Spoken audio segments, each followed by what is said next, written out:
불쌍히 여기셔서 돌보시고 보호하시고 다시 생명을 주시기 위해서 자신의 생명까지 내어주신 그 하나님이라는 것이죠. 근데 하나님은 성경에 자주 표현되기를 미쁘신 하나님이다 이렇게 표현하고 있습니다. 그럼 미쁘시다는 말은 무슨 말이냐면, 저는 어렸을 때 이거 이쁘다는 말이다 이렇게 생각했는데, 이쁘다는 말이 아니고 하나님은 신실하시다 이런 뜻을 가지고 있습니다. 그래서 이 미쁘다는 말은 사실 한국말에서 잘 쓰지 않는 말입니다.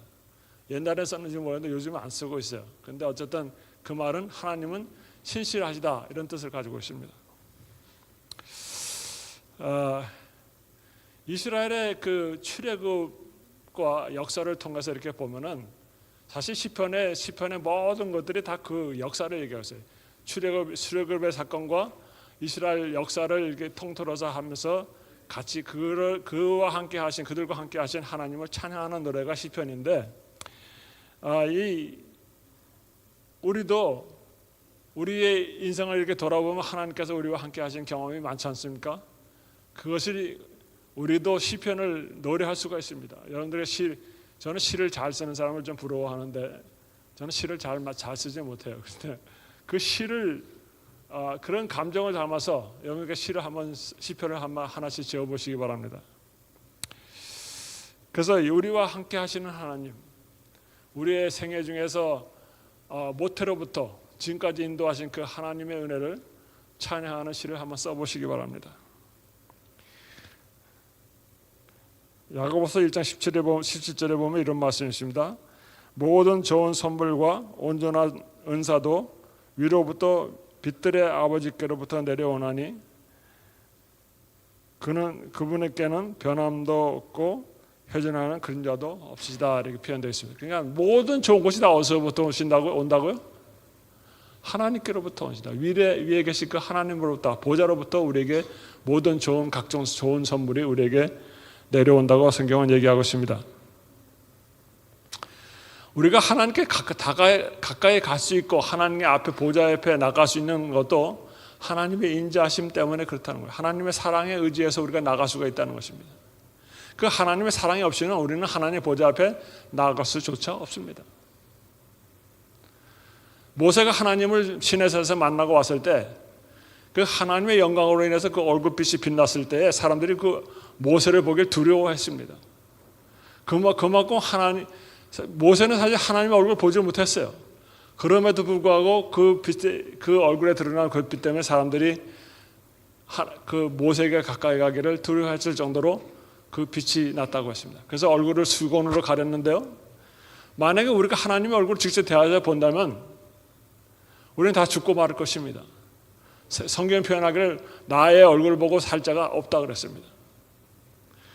그런데 이제 우리는 하나님의 은혜로 예수님 재림할 때 하나님의 보좌 앞에 나가면은 우리는 사도 바울이 표현한 대로 얼굴과 얼굴을 대하여 볼 것이라고 했습니다. 그만한 특권이 우리에게 있다는 것입니다. 우리는 왜 그렇습니까? 우리는 하나님의 자녀가 됐기 때문에 그런 특권을 가질 수가 있다는 것입니다. 그만큼 하나님의 은혜는 우리에게 넘치도록 부어져 있습니다. 하늘에서 은혜가 내려오고 그 땅에 내려오는 은혜가 차고 넘쳐서 온 지구를 감싸고 또 온 우주에 넘쳐서 우리가 그 안에서 살아가게 될 것입니다. 이 모든 하나님의 사랑과 은혜는 우리의 찬양의 근거가 되고 있습니다.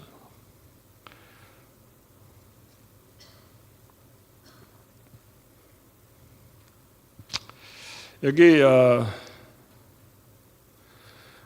TMI 위로에서 2번입니다. 우리가 회개하고 기뻐하며 주님을 경배할 수 있는 이유는 무엇입니까? 무엇 때문입니까? 그랬습니다. 우리가 회개하고 기뻐하고 주님께 경배할 수 있는 근거가 뭡니까?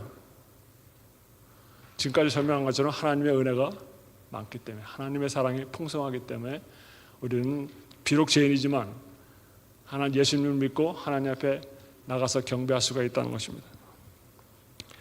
3번, 하나님의 용서는 무엇이 특별하며 어떤 결과를 가져옵니까?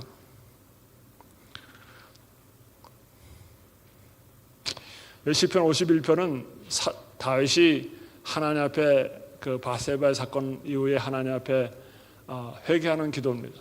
여기 보면은 정직한 영을 새롭게 주시고 또 정한 마음을 달라고 이렇게 표현되고 있습니다.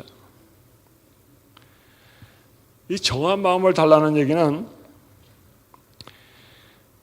이 마음에 가득 찬 범죄의 욕구, 죄를 향하는 마음을 제거해 주시고 또 그런 능력을 달라고 하는 그런 마음을 가지고 기도하는 것을 얘기하고 있습니다. 우리에게도 그런 욕구가 있습니까? 사람은 다 그런 욕구가 있어요. 그래서 그것을 제어할 수 있는 능력을 달라고 다했다는 하나님께 부르짖었습니다. 또 정한 마음을 창조해 달라고 하는데 이 말은 하나님의 뜻을 행할 수 있는 능력을 달라고 하는 것입니다. 예수님께서 우리에게 니고데모에게 말씀하시기를 사람이 거듭나지 아니하면 하나님의 나라를 볼 수 없다고 했습니다. 그 거듭난 마음이 이 정직한 영, 또 정한 마음에 포함되고 있습니다. 그래서 이 하나님께서 우리와 함께 하실 때, 주의 하나님의 성령께서 우리와 함께 하실 때 우리는 그러한 마음을 가질 수가 있습니다. 그래서 그것을 가리켜서 우리는 성화되었다 이렇게 표현되고 있어요. 그래서 우리는 성화의 과정을 지금 걸어가고 있습니다. 4번, 우리에게 용서를 주고 경외심을 가지게 하는 하나님의 놀라운 특성은 무엇입니까? 하나님께서는 우리의 모든 죄를 용서하실 뿐 아니라 우리로 회개케 하시고 그 회개하는 마음에 정직한 영을 새롭게 하시고 또 이 정한 마음을 주셔서 우리를 하여금 하나님과 동행할 수 있게 하시고 우리의 마음의 변화를 받아서 하나님의 뜻이 우리의 뜻이 되고 우리 뜻이 하나님의 뜻이 될 수 있는 그런 경지까지 우리를 이르게 하실 것입니다. 5번, 시편 기자가 하나님을 찬양하는 것은 그분의 어떠하심 때문입니까? 인자하신 하나님, 온유하신 하나님. 그래서 그는 비록 높으신 창조주 하나님이시지만 우리가 예수님을 믿을 때 그의 자녀가 되었기 때문에 하나님은 우리를 자녀같이 사랑하신다고 하십니다. 성경은 표현하기를 비록 젖먹이가 아이가 있는 어머니가 그 아이를 버릴지라도 나는 너희를 버리지 않겠다고 약속해 주셨습니다. 6번, 하나님이 베푸신 모든 은혜 앞에 우리는 어떻게 반응하는 것이 합당합니까? 어떻게 반응한다고요?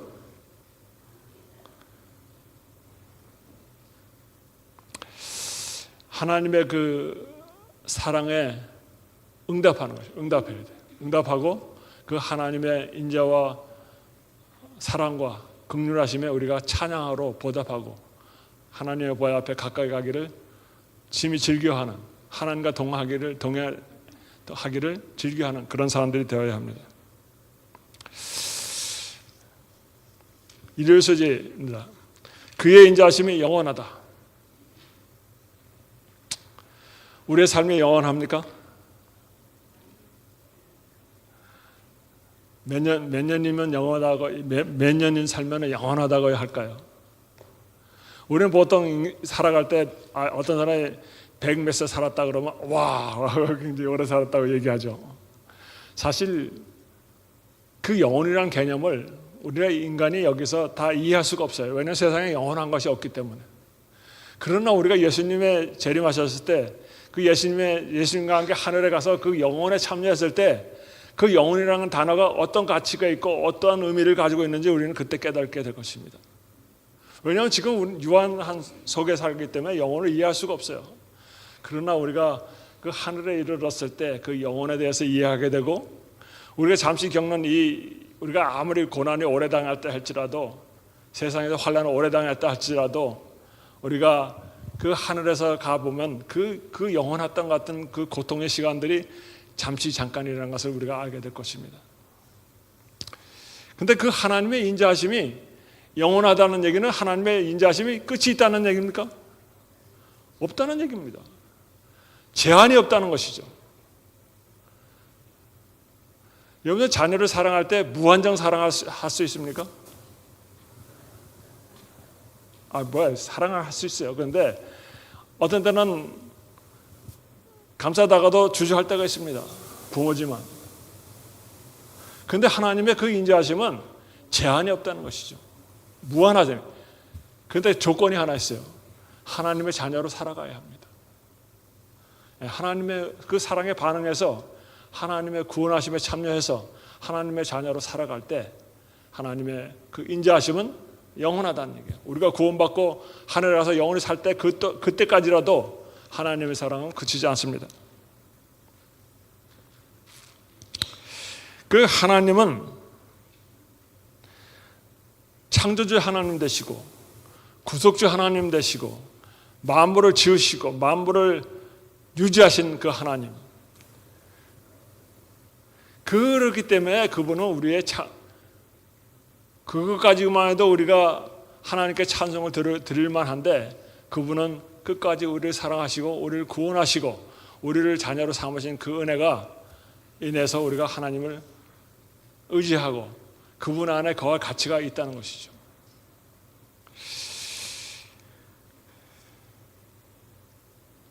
하나님과 피조물에는 어떤 차이가 있습니까? 네. 우리는 다 그의 손으로 지으신 바 된 사람들입니다. 아담을 먼저 창조하실 때 어떻게 지으셨습니까?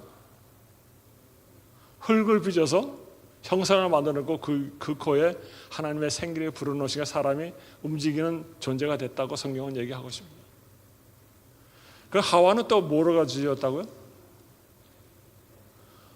이 갈비뼈를 펴와서 졌다는데, 사실은 뭐 갈비뼈란 표현은 성경에 원어에 보면 없습니다. 근데 사실은 옆에서 취했다 그렇게 되어 있습니다. 근데 어쨌든 그래서 그런지 여자들은 또 남자들은 흙처럼 거친 반면에 여자들은 좀 곱습니까? 여자들은 마음이 더 연약하고 고와요. 그래서 이 재료가 좀 틀린 것 같아요. 남자들은 거친 면이 있습니다. 그런데 그런 우리의 존재를 하나님께서 그 강한 손과 편팔로 우리를 인도하고 계신다 그랬습니다. 오른손에 하나님의 그 성경 다윗은 표현하기를 주의 오른손이 나를 감싼다고 표현되고 있습니다. 보통 사람들은 왼손보다 오른손이 강하지 않습니까? 저도 오른손이 왼손 쓰기는 불편하고 오른손 쓰기가 편하고 오른손이 더 강합니다. 근데 옛날 이스라엘 사람들도 아마 오른손을 많이 사용했던 것 같아요. 그래서 주의 오른손이 나를 보호하신다. 그 얘기는 하나님의 그 오른손은 하나님의 권능과 위엄을 상징하고 있습니다. 그래서 하나님께서 그 강한 손으로 우리를 보호하신다고 했습니다. 왜 하나님께서 그 강한 손으로 우리를 보호하실까요? 예? 사단이 우리보다 인간보다 강하기 때문에 사단보다 더 강하신 창조주 그 하나님께서 우리를 보호하시면 사단이 아무리 강할지라도 하나님을 대적할 수 없다는 것이죠. 이 편팔이라는 것은 우리가 이렇게 팔을 이렇게 벌렸다는 얘기는 모든 것을 다 포용한다는 얘기 아닙니까? 예. 그래서 예수님께서 십자가에서 팔을 벌려서 모든 우리 인류를 포용하셨습니다. 그리고 모든 사람을 다 구원의 길로 초청해 주셨습니다.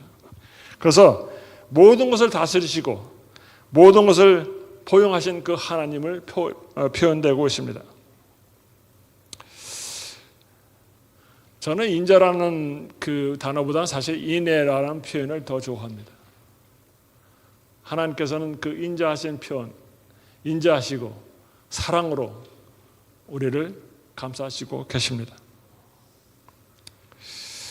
여기 보면 신들 위에 뛰어난 하나님 이렇게 표현이 있는데, 사실 하나님 외에 신이 있습니까? 없잖아요. 근데도 왜 표현을 신들 위에 뛰어난 하나님이라고 표현됐을까요? 그 얘기는 다른 신이 있다는 얘기가 아니고 오직 하나님만 신이라 이런 표현을 강하게 표현하는 것입니다. 유일하신 또 주들 위에 뛰어난 주, 사실 주도 하나님밖에 없는데 그 표현은 역시 또 하나님만이 유일한 하나님이다 이런 표현을 쓰고 있는 것입니다.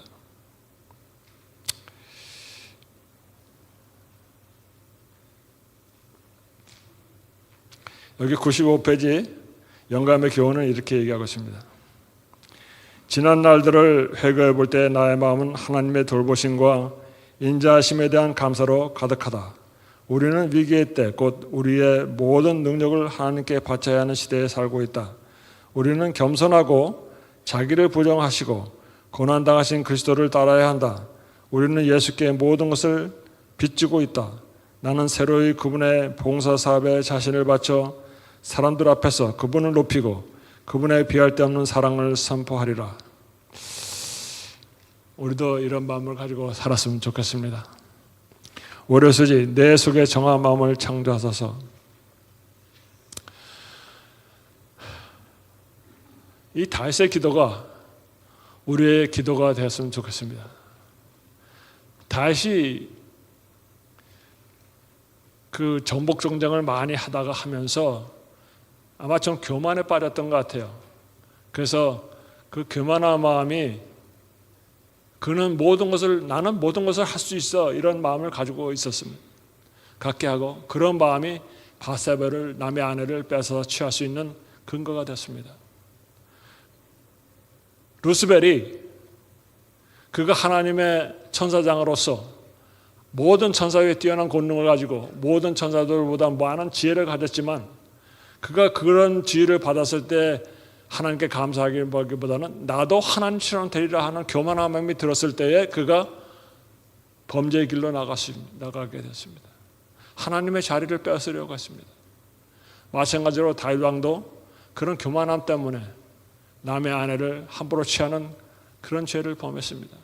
그래서 다윗은 그 자기의 마음에 가득 찼던 그 교만한 마음을 제거해달라고 기도하면서 내 속에 정한 마음, 그런 사악한 마음이 들지 않도록 나에게 그런 마음을 달라고 하나님께 기도하고 있습니다. 사실 하나님께서 다윗을 사랑했습니까? 다윗처럼 하나님을 사랑하는 그런 사람도 드물어요. 그런데 그 다윗이 그냥 하나님께 눈을 한번 살짝 감아주면 되는데 누굴 보냈습니까? 선자 나단을 보내가지고 죄를 지적합니다. 어떤 사람이 친구가 왔는데 대접하되 자기 양을 잡지 않고 이웃의 가난한 사람의 그 양을 뺏어다가 대접했다. 그러니까 다윗 왕이 벗들이 나서 뭐라 했습니까? 그 죽일 놈. 내가 그놈을 가만두게 하지 않겠다고 했어요. 그때 나단 선지자가 당신이 바로 그 사람이라고 했어요. 하나님께서 더 많은 부인을 너에게 아름다운 부인을 줄 수 있는데도 너희가 왜 남의 부인을 뺏고 그 남편을 죽게 했느냐 하고 준엄하게 지책하셨습니다. 이 하나님의 길은 준엄한 지책이 아니었다면 다윗 왕은 멸망에 이르렀을 것입니다. 그러나 하나님께서 그 다윗을 사랑하셔서 지책하셨기 때문에 다윗은 회개할 수가 있었고 하나님 앞에 다시 나갈 수가 있게 되었고 다시 구원에 참여할 수가 있게 됐습니다. 우리도 하나님 앞에 범죄할 수가 있습니다. 그러나 하나님께서 우리를 지책하지 않으시면 우리는 회개할 수도 없고 회개 안 하면 우리는 구원과 멀어지게 됩니다. 하나님의 인자하심이 다윗을 구원하신 것처럼 우리도 죄를 회개하고 하나님 앞에 나가면 하나님께서 우리를 다시 용서해 주시고 우리에게 구원의 길을 제시해 주시게 될 것이고 우리에게 다윗과처럼 정한 마음을 주게 되어서 우리로 하여금 죄의 마음을 품지 않게 해 주시고 정한 마음을 우리에게 주실 것입니다. 하나님, 우리는 연약하여서 우리의 마음도 다 다스리지 못합니다. 나는 내 마음을 다 주장할 수 있어, 다스릴 수 하는 사람이 있습니까? 없어요. 우리의 마음이 자꾸 왔다 갔다 합니다. 하나님의 능력만이 이것을 해결할 수 있다고 성경은 얘기하고 있습니다. 그래서 성령이 필요하다는 것입니다. 우리가 성령님을 마음에 모시고 살아갈 때, 우리 마음 성전에 모실 때, 우리의 마음의 보좌에 하나님을 모실 때, 그 하나님께서 나로 하여금 정한 마음을 주셔서 능력을 주셔서 우리가 죄에 대해서 강하게 나갈 수 있다고 성경은 얘기하고 있습니다. 하나님의 능력이라고 했습니다. 그래서 성경은 성령의 열매라고 그랬지 우리의 열매라고 하지 않습니다.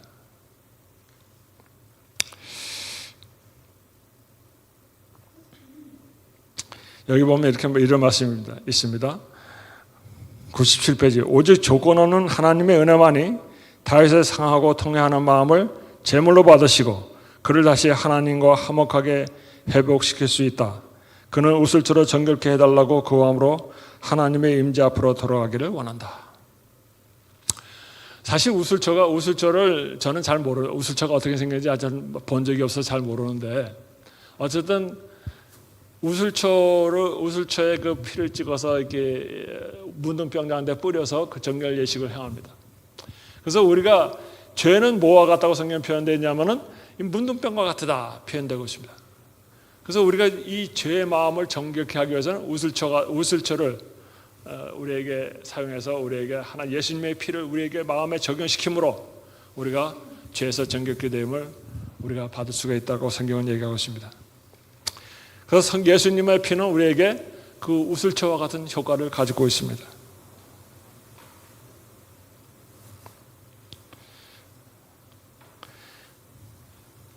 여기 97페이지 영감의 교훈. 피를 뿌릴 때 사용된 우슬초는 정결케 함의 상징이었으며 뭉든 병자와 죽은 사람을 만짐으로 부정케 된 사람을 정결케 하는 데 쓰였다. 시편 기자의 기도 가운데도 우슬초의 의미가 나타나 있다. 우슬초로 나를 정결케 하소서. 내가 정하리이다. 나를 씻기소서. 내가 눈보다 희리이다. 그 다윗의 마음은 그 나단이 선자가 와서 죄를 지적하고 하나님께서 진노하게 꾸짖으셨을 때에 자기 마음이 정결치 못하고 까맣게 물들어 있는 것을 느끼게 되었습니다. 죄의 흔적으로 까맣게 된 그것을 하나님께서 우슬초로 정결케 해주시고 또 눈보다 희게 해달라고 얘기하고 있습니다.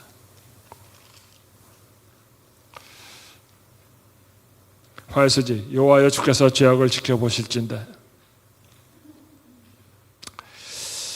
이 죄는 얼마큼 심각한 문제입니까?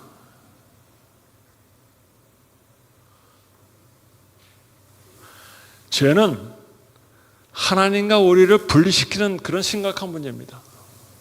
아무리 우리가 예수님 믿고 하나님의 자녀가 됐어도 죄를 지면 우리는 하나님과 결별될 수밖에 없습니다. 하나님께 떨어질 수밖에 없습니다. 하나님의 자녀로부터 떨어집니다. 이 죄의 문제를 해결하기 위해서 그렇기 때문에 이 죄의 문제를 해결하기 위해서 예수님께서 세상에 오신 것입니다. 십자가를 지신 겁니다. 십자가에서 저와 여러분의 죄를 대속해 주셨습니다. 이 대속함을 우리가 믿을 때 우리의 죄가 다시 용서되고 하나님 앞에 나가고 하나님과 산 연결을 갖게 되는 것이라고 성경은 표현되고 있습니다. 아울러서 시편 기자는 우리의 죄의 기록을 지워달라고 요구합니다. 우리가 학교 다닐 때 요즘은 뭐 연필을 우리가 잘 안 쓰고 그 옛날에 연필로 쓰면 뭐로 지웠습니까? 지우개를 지웠지 않습니까? 그러면 다시 새롭게 쓸 수가 있습니다. 그런데 이 시편 기자는 나의 죄의 기록을 그렇게 지워달라고 요구하고 있습니다. 여러분 그런 기도 해봤습니까? 저는 죄의 용서를 해달라고 기도를 했어도 지우개로 지워달라고 하는 말은 한 번도 해본 적이 없는 것 같아요. 그런데 이 다윗 기자는 나의 죄를 그렇게 지워달라고 얘기하고 있습니다. 어디서 지워달라는 얘기가 하나님은 우리의 죄의 기록을 가지고 있다는 얘기죠. 그 죄의 기록한 죄책에서 그 기록을 도말해달라고 얘기하십니다. 어떻게 도말합니까? 어떻게 예수님께서 십자가에서 우리 대속해 죄값을 갚으셨기 때문에 우리가 그것을 믿으면 지워진다는 거죠. 지워진다는 거예요. 하얗게 다시 쓸 수 있도록. 매직. 하나님은 그런 매직을 하시는 분이십니다.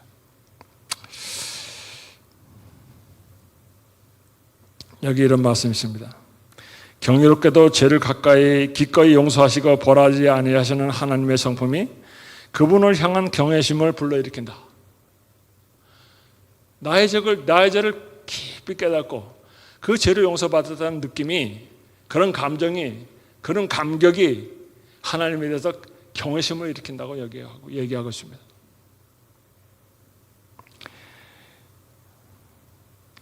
진정한 예배는 형벌에 대한 두려움이 아니라 하나님의 사랑의 성품에 대한 감격에 기초한다. 그런 감격이 있는, 죄의 용서를 받은 감격이 있는 그 사람이 하나님과 가까이 가고 하나님을 경배하고 하나님을 찬양한다는 것입니다. 다윗이 경건한 사람입니까? 저는 다시 아니라 다니엘이 참 경건한 사람이에요. 그가 평생을 하나님의 뜻대로 살려고 노력한 사람이에요. 하나님과 동행한 사람입니다. 그럼에도 불구하고 그가 죄를 위해서 회개 기도를 하는 것을 우리가 성경에서 보게 됩니다. 다니엘서에서. 어떤 기도를 했습니까? 어떤 죄의 회개를 용서해달라고 기도했습니까?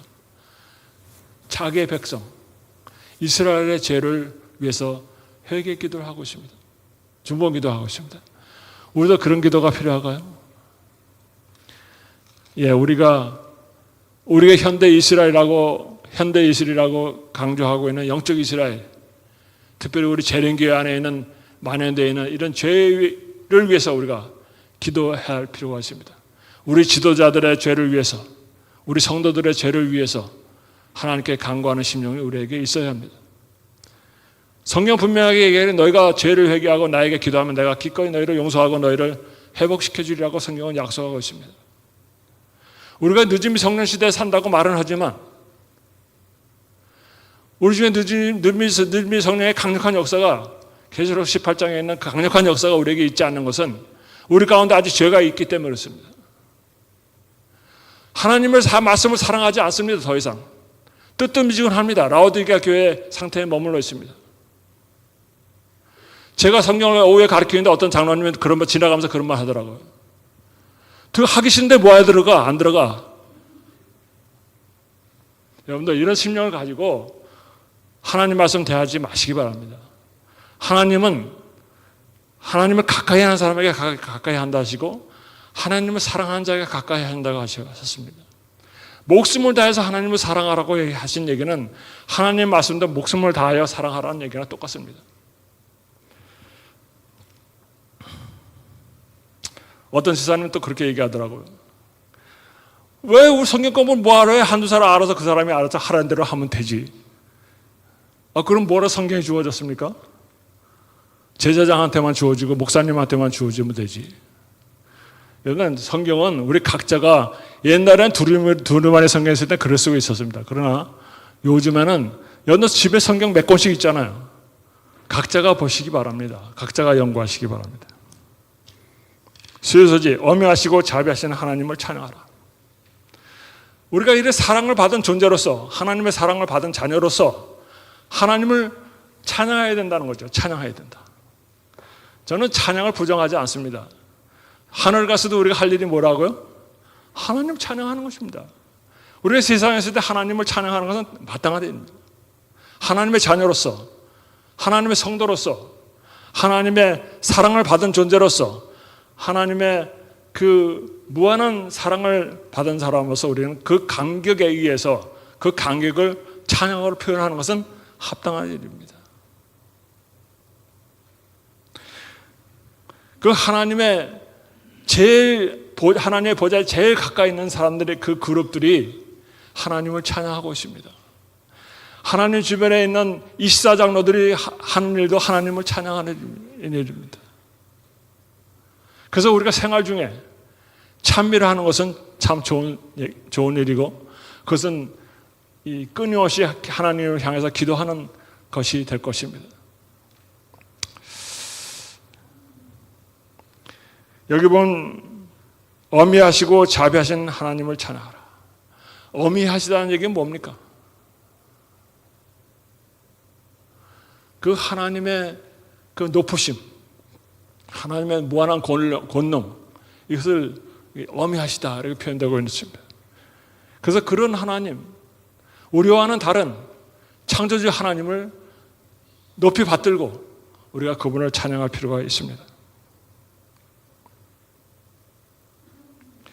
주의 자비는 언제라도 세상과 함께 하시고 궁핍하고 가난한 사람들을 환난에서 구원하시려는 그분의 자비한 뜻을 통해 나타난다. 하나님의 그 긍휼하심이 없었다면 예수님께서 세상에 오지 않으셨을 것입니다. 그 하나님의 긍휼하심과 자비하심 때문에 세상에 오셔서 십자가를 질 수가 있었습니다. 여러분들, 우리는 가끔 그런 얘기 듣지 않습니까? 부모가, 어머니가 그 자녀를 구하기 위해 어린 자녀가 참이대 깔렸을 때 그 자기 자식을 구원하기 위해서 힘없는 어머니가 그 차를 번쩍 들어 올렸다는 얘기도 듣지 않습니까? 그 어머니의 사랑이 그럴진데 우리 하나님의 사랑은 어떠하겠습니까? 저 높은 곳에 계시고 엄하신 하나님의 모습에서 온전하게 볼 수 없었던 하나님의 사랑과 돌보심은 하나님의 자비와 긍휼의 행동에서 분명하게 나타난다. 사실 하나님은 우리가 하나님의 얼굴을 직접 보지 못할지라도 우리에게 나타난 그 사랑을 우리가 느끼게 되고 그것에 감격하고 또 그렇기 때문에 하나님의 그 사랑에 우리가 가까이 갈 수가 있게 됐습니다.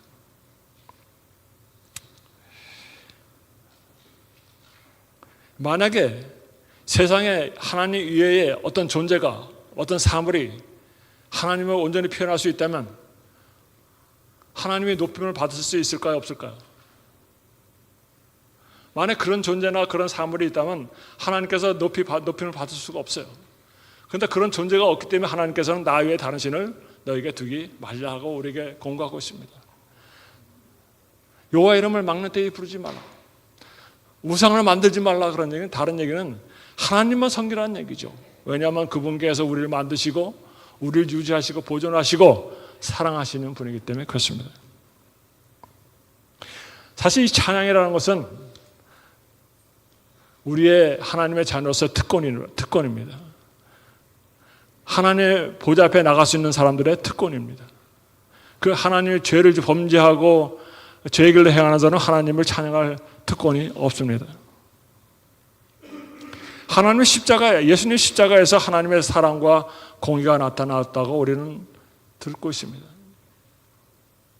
하나님의 그 사랑이 아니었다면 예수님께서 십자가를 지실 필요가 없었고 그 십자가는 하나님께서 죄는 사랑하시지만 죄는 용서하지 않으신다는 그것을 공의를 나타내고 있습니다. 그래서 하나님의 공의도 필요하고 하나님의 사랑도 필요합니다.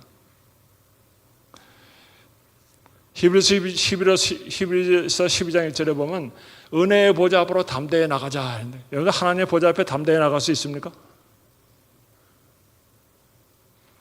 여러분 세상에서 이 왕의 앞에 나가기도 얼마나 두렵습니까? 에스더도 자기 남편이지만 자기 남편한테 아하수로 왕에게 나가기도 주저돼가지고 겁이 나가지고 3일간 금식기도 하고 나갔지 않습니까? 그리고 모르드게에게 유대인들이 같이 금식기도 해달라고 그러고 나가서 그럴 정도로 왕 앞에 나가도 힘든데 하나님의 보좌 앞에 얼마나 우리가 담대하게 나가게 되겠습니까? 그러나 사도 바울은 우리에게 은혜의 보좌 앞으로 담대히 나가자고 우리에게 요청하고 있습니다. 여러분들 담대하게 나갈 수 있습니까? 있습니다. 왜냐하면 예수님 때문에 예수님께서 우리 그 길을 닦아 놓으셨기 때문에 담대하게 나갈 수가 있게 됐습니다. 그래서 우리가 생애 중에 우리의 답답한 마음이나 우리의 고통스러운 환경, 우리의 모든 어려운 환경들을 인해서 하나님 앞에 나가기를 주저하지 마시고 하나님 앞에 나가서 통회하고 회개하고 용서받고 그 감격을 찬양하시는 저와 여러분 되시기를 간절히 바라고 말씀 마치도록 하겠습니다.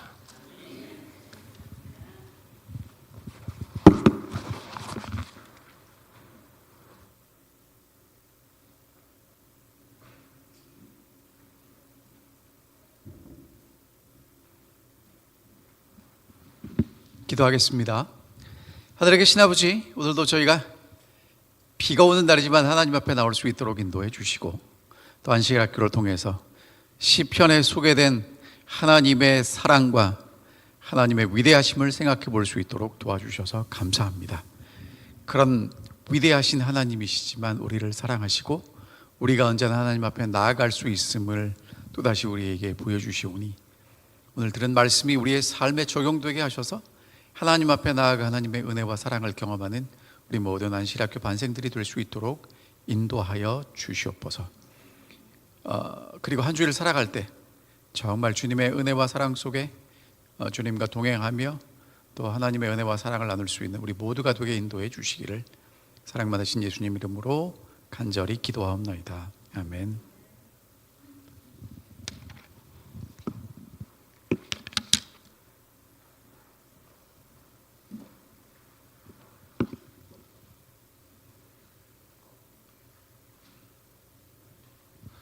예, 다시 한번 인사드리겠습니다. 행복한 안식일입니다. 예, 밖에 지금 비가 많이 오죠? 예, 성령의 단비라고 생각하시고 예, 축복 많이 받는 안식일 되셨으면 좋겠습니다. 이제 지난주에 우리가 이제 찍은 신년의 사진이고요. 이게 이제 프린트로 돼 있어가지고 저기 보면 이제 그 집사님, 남집사님들이 앞에 그 이제 가지고 계십니다. 그래서 이제 나가셔가지고 지금 시무 집사님들, 표세현 집사님 계시거든요. 부탁을 하셔서 하나씩 가져가시면 되겠습니다. 그래서 지난주에 찍은 교회 사진 이거 하나씩 한 분씩 가져가셨으면 좋겠습니다. 자, 우리 수요성경 세미나 이번 주에도 이제 계속해서 열릴 것이고요. 그리고 안식일 성경 오후 성경 공부도 계속 있을 거고요. 오늘 있나요, 장로님? 장로님 지금 안 계신가요? 나가셨나고요. 오늘 있어요? 오늘 있다고 합니다. 그래서 첫째, 셋째 안식일 오후가 되겠네요. 새벽기도회도 계속 있고요.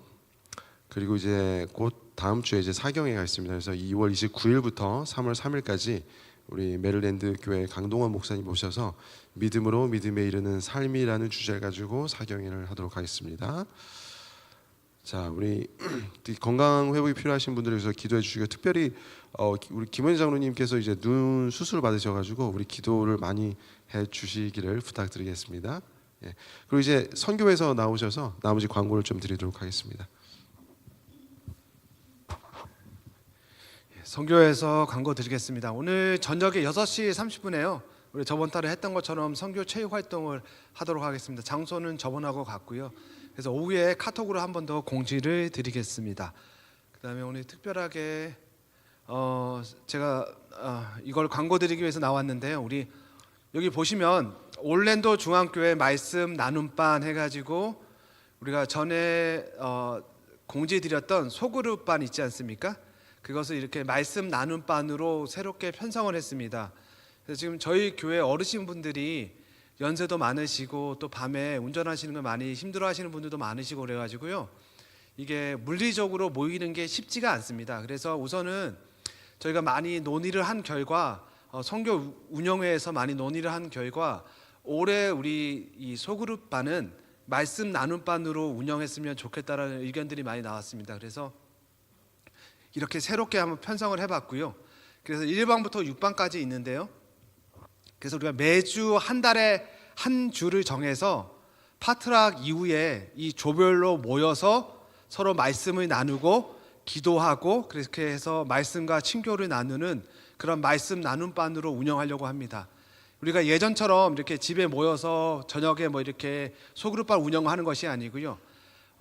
한 달에 한 주를 선교에서 선교의 날로 정해서요. 그날 우리가 이 말씀 나눔반으로 점심을 드시고 각 반별로 모여서 말씀을 함께 나누고 기도하는 그런 형태로 운영을 하도록 하겠습니다. 그래서 제가 구체적으로 어떤 식으로 우리가 진행을 하고 어떻게 할까에 대해서는 다음 주 안식일 학교 시간에 제가 좀 더 구체적으로 이렇게 말씀을 드리겠습니다. 그래서 그렇게 해 주시고요. 특별히 우리 이렇게 각 반에 이렇게 반장님들 맡으신 분들 많이 이렇게 헌신과 또 이렇게 염려를 하시는데 이렇게 함께 말씀을 나누니까 너무 부담 갖지 마시고요. 그다음에 또 여러분들도 밥 먹고 그냥 가는 것이 아니고 함께 그래도 서로 말씀을 나누고 이렇게 친교를 하면서 그렇게 시간을 보냈으면 좋겠습니다. 그래서 매주 넷째 주에 이렇게 시작하도록 하겠습니다. 그래서 다음 주가 넷째 주잖아요. 그래서 다음 주에 제가 한 번 더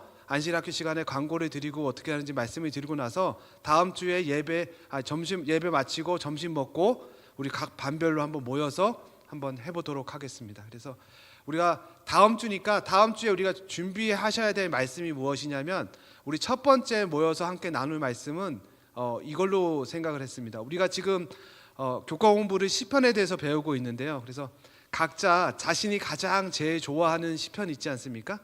그것에 대해서 한번 서로 이렇게 나누는 그런 시간을 갖도록 하겠습니다. 그래서 일주일 동안 내가 시편 말씀 중에서 어떤 말씀이 제일 좋은지에 대해서 한번 갖고 오셨다가 함께 이 시간에 함께 좀 나누는 그런 시간을 가졌으면 좋겠습니다. 제가 다음 주에 좀 더 구체적으로 설명해 드리겠습니다.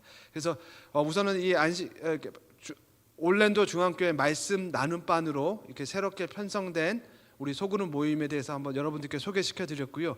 요 명단은 저희가 프린트해서 뒤쪽에 다시 한번 붙여 놓고요. 그다음에 카톡으로도 다시 알려 드리도록 하겠습니다.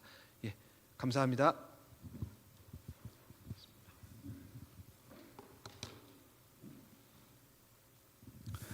올랜도 중학교를 방문하신 손님을 소개해 올리는 시간입니다. 오늘 제가 이렇게 뵈니까 손님이 오고 계시는 것 같습니다. 아직 안 오셨습니다. 여러분, 그런데 손님만 환영하는 게 아니고 이제 매주 오시는 분들도 정말 환영합니다. 제가 보니까 전보다 정말 더 많이 밝아지신 것 같아요. 너무너무 감사합니다. 오늘도 이렇게 비가 오기 때문에 여러분들이 더 밝게 해주셔야 오늘 안식일이 더 밝고 행복한 안식일이 될 수 있을 것 같습니다. 그리고 이제 제가 정말 감사드리는 건 뭐냐면 유튜브 집에 가서 제가 설교 다시 보고 예배 다시 보라고 부탁을 드렸는데 정말 조회수가 늘어났어요. 제가 좋아요 모르시는 분들은 우리 젊은 분들한테 부탁하셔갖고 좋아요도 열심히 눌러주시기 바랍니다. 네. 그리고 그다음에 구독과 알람 설정이 있는데 이제 그것도 모르시는 분들은 저한테 오시거나 우리 선교회장님에게 가시면 알려드리겠습니다. 여러분, 그래서 지금은 신문 광고보다 인터넷에 광고하는 게 광고비가 훨씬 비싸답니다. 왜냐하면 사람들이 신문을 보는 시간보다 스마트폰을 보고 인터넷에 접속해서 하는 시간이 더 많기 때문에 그렇습니다. 그러니까 여러분, 물론 다른 것도 보시겠지만 저희 교회 유튜브를 많이 오셔서 보셨던 말씀이지만 여러분 열심히 안 들으셔도 돼요. 그냥 이렇게 눌러만 놓으십시오. 그래야 이게 많이 조회가 올라가고 또 사람들에게 소개될 수 있기 때문에 그렇습니다. 자, 이제 저희가 예배 준비하고 마음을 준비하고 예배 드리도록 하겠습니다.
자리에 앉으셔서 우리 마음 정돈하시고 찬양으로 예배를 준비하도록 하겠습니다.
주님 오시는 그날이.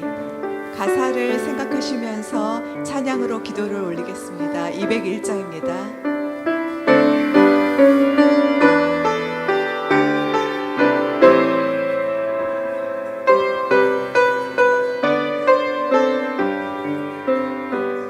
주님 오시는 그날이 언제일지 주님 뵙는 그날 나는 확실히 몰라. 지금 주님은 하늘의 지상 속에서 내 죄에 중보하네. 그 휘장 읽어지는 날 이 땅으로 오시겠네. 그때 찬란히 빛나는 주님의 영광 나 그곳에 참여하리. 주님의 주라는 쉬운 섬에 그 세상에서 비록 듣지 못하나 주님 지성소 나오게 되는 그날에 그 노래를 들으리라. 저 천사들 노래 따라 내 주님을 찬미하리. 그때 찬란히 빛나는 주님의 영광 나 그곳에 참여하리.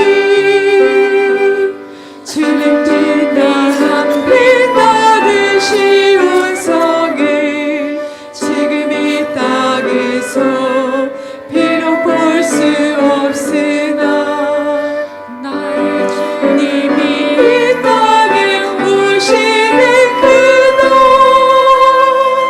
나 쉬운 성 보게 되리. 저 하늘 문 열리는 날 내 주님을 배우리라. 그때 사랑과 평화와 감사의 찬송 온 천지에 가득하리. 202장입니다.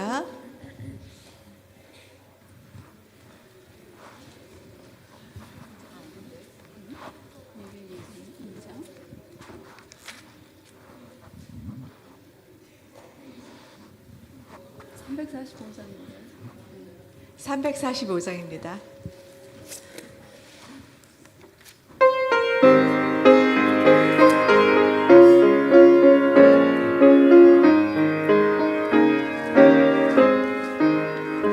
우리 구주 십자가의 보혈로 너의 죄 씻음을 받았다. 너의 죄를 씻어주는 능력이 이제 너와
너의 죄 씻음을 받았나 구주 예수 신랑으로 맞이한 예복의 준비가 됐는가 너는 그때 귀한 잔치 자리에 들어갈 준비가 되었나 어린 양 이로써 너의 죄 씻음을 받았나 마음속에 더러운 죄 내놓아 너의 죄 씻음을 받았나.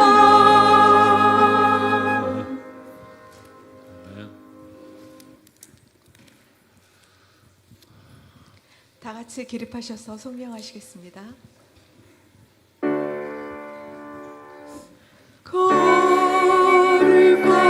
거룩하신 주 기도 들으사 늘 평안한 마음 주시옵소서.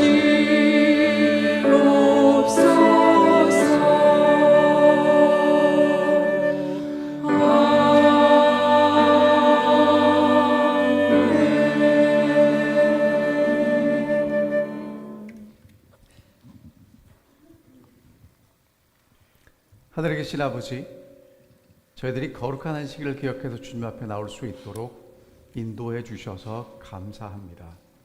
이 시간 우리의 마음을 다하여 주님께 찬양하고 예배하고 경배할 때 저희를 있는 그대로 받아주시옵시고 하나님의 은혜로 정결케 하시며 하나님의 거룩한 임재와 사랑을 경험할 수 있도록 인도하여 주시옵소서. 오늘 저희들에게 말씀을 주시고 그 말씀으로 우리를 새롭게 하여 주시옵기를 간절히 바라오며 예수님의 이름으로 기도하옵나이다. 아멘.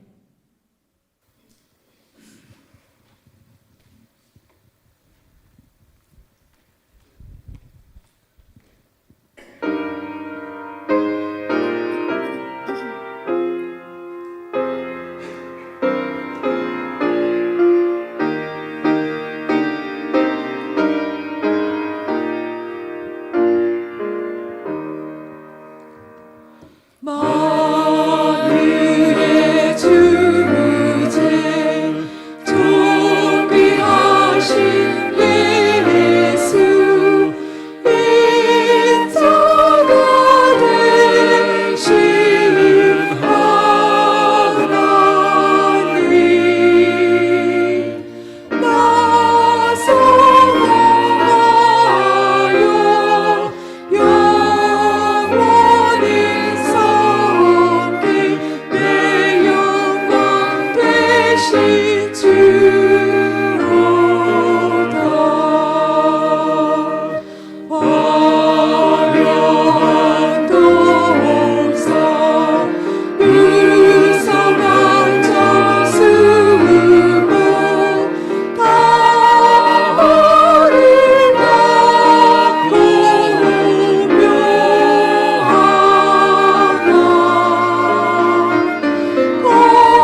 오늘의 말씀은 마태복음 5장 17절입니다. 내가 율법이나 선지자나 폐하러 온 줄로 생각지 말라. 폐하러 온 것이 아니요 완전케 하려 함이로다. 기도하시겠습니다. 하늘에 계신 아버지 하나님, 참으로 감사합니다. 오늘 이 시간 우리가 이곳에서 함께 예배를 드릴 수 있도록 인도하여 주셔서 참으로 감사드립니다. 지금 바깥에는 비가 내리고 또 춥고 그러하지만은 이 성전 안에는 따뜻하고 또 환하고 온기가 넘칩니다. 이와 같이 오늘 우리에게 말씀으로 임하여 주셔서 우리 마음속에 함께 하셔서 정말 세상은 어둡고 혼란 속에 있지만 우리 마음은 예수님의 기쁨과 평안이 넘쳐나기를, 그런 경험을 하기를 원합니다. 이 시간 함께 하여 주시옵기를 믿고 감사드립니다. 특별히 오늘 예배에 그냥 나오지 않고 또 주님께 드릴 그 귀한 손길들을 주님께서 바라봐 주시고 축복해 주시옵고, 특별히 이 시간 함께 예배 드리지 못하는 여러 성도님들, 또 화면과 또 온라인을 통해서 함께 예배 드릴 때 우리에게 임하는 축복이 함께 임할 수 있도록 주님 인도하여 주시옵소서. 모든 것 다 주님께 맡기며 사랑 많으신 예수 그리스도 이름으로 간절히 기도드립니다.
아멘.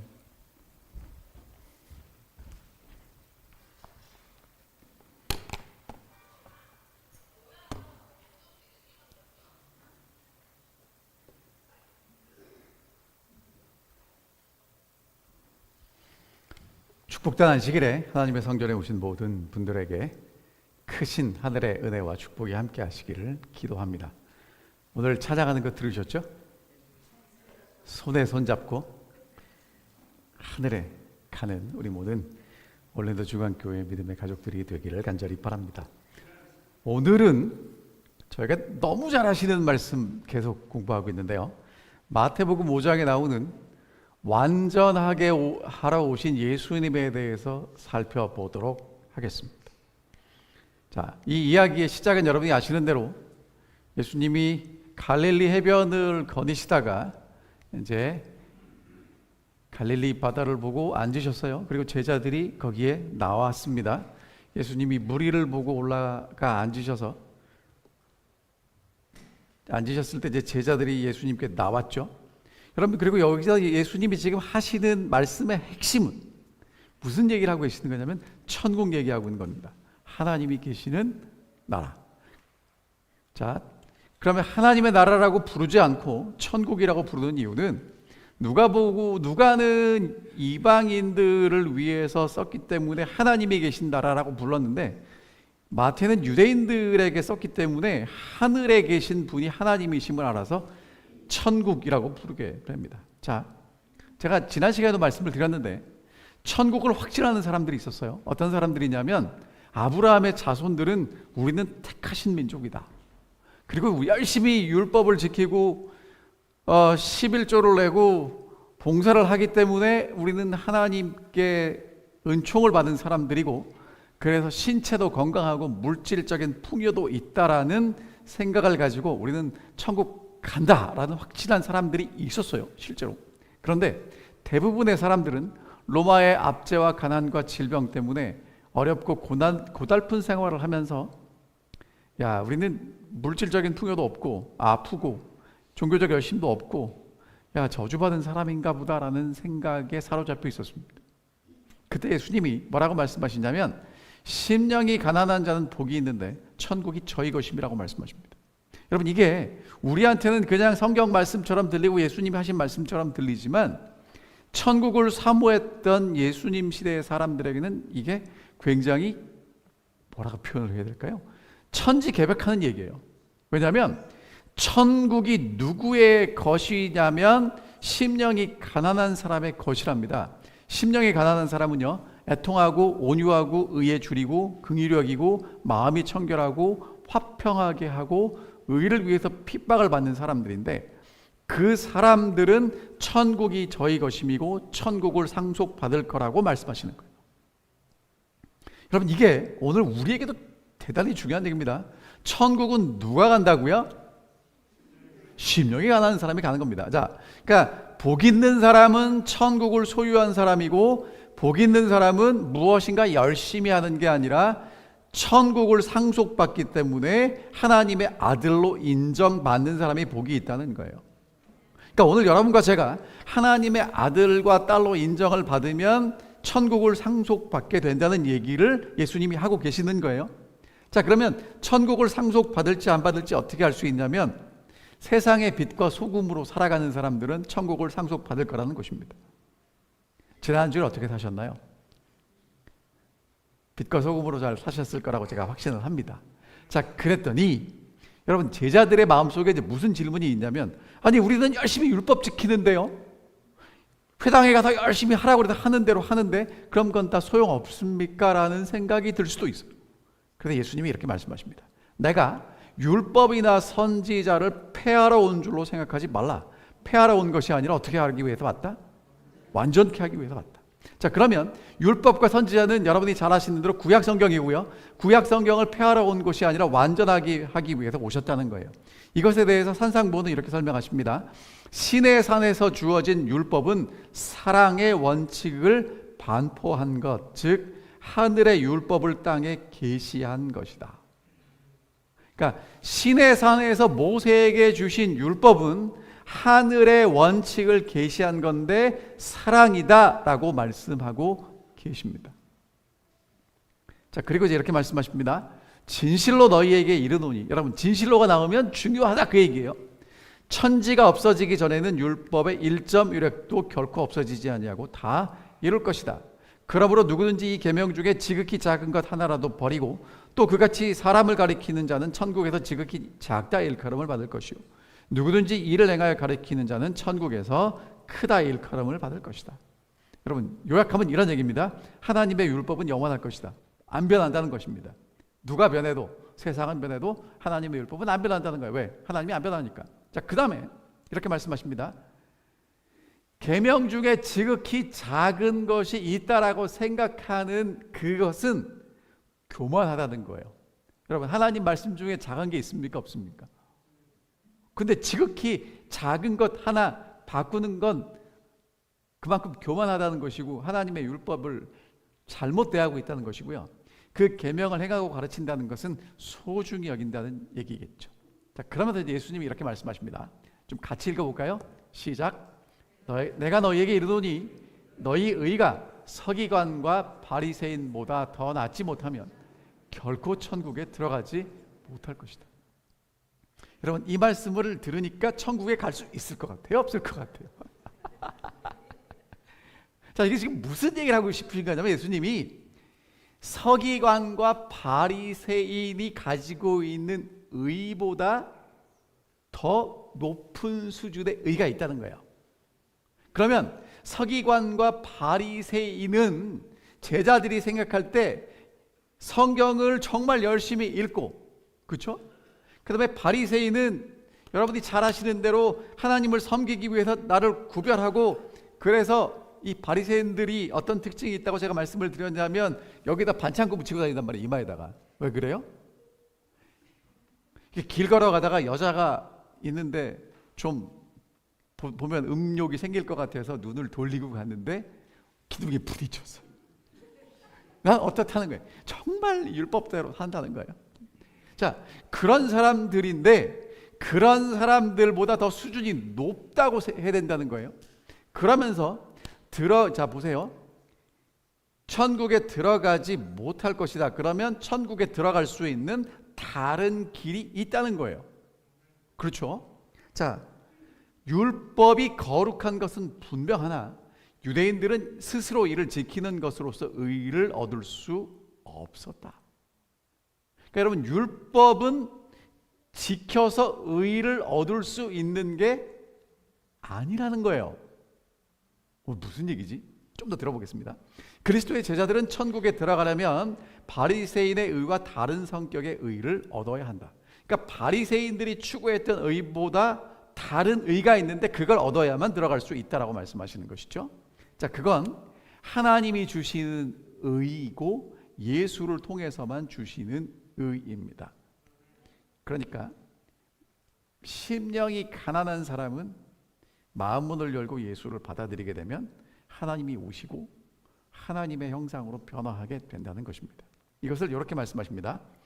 예수께서는 청중들에게 하나님의 계명을 지키는 것은 곧 자신들 속에서 그리스도의 품성을 재현하는 것임을 계속해서 가르치셨다. 그것은 그분을 통해 하나님이 매일 그들에게 나타나셨기 때문이었다. 자, 이건 제가 여러분들에게 설명드리는 것도 아니고 어떤 목사님이나 성경 주석을 보고 말씀드리는 것도 아니고 영감의 글을 읽고 여러분들에게 그대로 말씀드리는 건데, 자, 하나님의 계명을 지키는 게 뭐라고요? 표준을 만들어 놓고 그 표준에 도달하는 게 아니라 우리 속에서 뭐가 나타나는 거예요? 그리스도의 품성. 다시 말하면 누가 보여지는 겁니까? 예수님이 보여지고 하나님이 보여주는 게 정말 계명을 지키는 거라는 거예요. 더 알쏭달쏭해집니다. 조금만 기다리시면 이제 풀어드릴게요. 자, 근데 여러분, 율법 옛날에 두루마리에 이제 쌌잖아요. 근데 여러분이 아시는 대로 두루마리는 뭘로 만들었어요? 양의 가죽으로 만들었습니다. 그럼 양의 가죽이 비쌌을까요? 쌌을까요? 비쌌겠죠. 여러분, 옛날에는요, 이 로마 시대, 이 헬라 시대에 글씨를 읽고 쓰는 건 아무나 하는 일이 아닙니다. 어른들 기억나세요? 미국 오기 전에 한국에 사실 때 학교 다니지 않으면 글 못 읽는 분들 있었어요, 없었어요? 저는 기억나시죠? 글 못 읽었어요. 요즘은 뭐 다 읽지만 글 아무나 읽는 거 아닙니다. 그리고 여러분, 글을 읽어도 쓰는 건 아무나 쓰지 않아서 글 쓰는 일만 했던 사람들이 있어요. 아무나 못 쓰는 거예요. 그래서 사도 바울도 그 편지를 써주는 사람이 있었어요. 자, 그렇다면 이제 이 비싼 양피지에다가 글을 기록한 그 성경 책을 가지고 있다는 건 누구만 할 수 있는 일이냐면 성전에, 그러니까 회당이나 성소에 그 성경이 있고 아니면 돈이 많은 부자들만 가지고 있습니다. 나머지는 율법이 있어요, 없어요? 성경이 없어요. 그래서 뭐 하기만 했다고요? 들었어요. 자, 근데 율법은 좀 어려운 얘기 하지만 쉽게 말씀드리겠습니다. 토라가 있고 미드라시가 있고 미시나가 있어요. 유대인들은 이렇게 복잡하게 있었는데 복잡한 게 아니고 이렇게 이해하시면 쉽습니다. 토라는 모세가 기록한 창세기, 출애굽기, 레위기, 민수기, 신명기의 5권 책이에요. 그건 어렵지 않으시죠? 자, 근데 여러분, 이게 집에 있었다고요, 없었다고요? 없었잖아요. 그럼 읽을 수 있어요, 없어요? 못 읽으니까 누가 읽고 해석해 주냐면 서기관들이, 랍비들이 읽고 해석해 주는 겁니다. 그러니까 이 사람들은 율법을 우리처럼 읽은 게 아니라 뭐 했어요? 들었어요. 그래서 그 랍비들이 토라를 해석하고 설교를 담은 그 유대인의 문학 장르, 그 책을 뭐라고 그랬냐면 미드라시라고 그랬어요. 자, 그리고 그 해석한 것들을 가지고 어떻게 삶에 적용해야 되는지에 대한 자세한 내용을 쓴 게 미시나예요. 복잡하죠? 여러분, 이거 하나만 기억하십시오.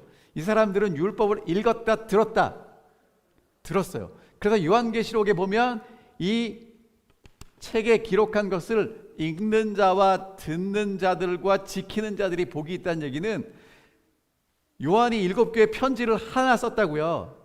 그럼 그 편지가 에베소 교회 가면 사람들을 다 불러놓고 누가 읽어요. 그럼 사람들이 들었죠. 그리고 이제 그 말씀을 지켜야 된다는 거예요. 자, 그래서 누가복음 4장에 보면 예수님이 자라나신 곳 나사렛에 가서 안식일에 회당에 갔을 때 성경을 읽어달라고 그래가지고 성경을 읽으려고 섰어요. 그러니까 사람들은 그 안식일에 가서 성경을 뭐 했어요? 들은 거예요. 뭔지 아시겠죠? 자, 그래서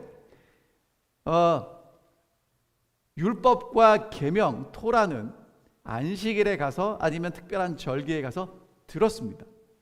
그래서 이제 예수님이 이렇게 말씀하시는 거예요. 너희가 들었으나, 27절 너희가 들었으나, 33절 너희가 들었으나, 38절 너희가 들었으나, 43절 너희가 들었으나. 그러니까 율법은 우리처럼 본 게 아니라 뭐 했다고요? 들었어요. 여러분, 요거 이해를 잘 해주셔야 됩니다.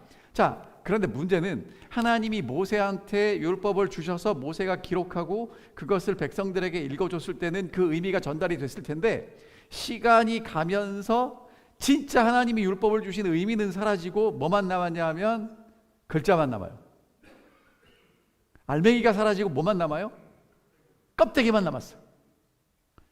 자, 그래서 이제 사람들은 살인하지 말래, 간음하지 말래, 헛맹세하지 말래, 눈은 눈으로, 이는 이로 갚으래, 이웃은 사랑하고 원수는 미워하래.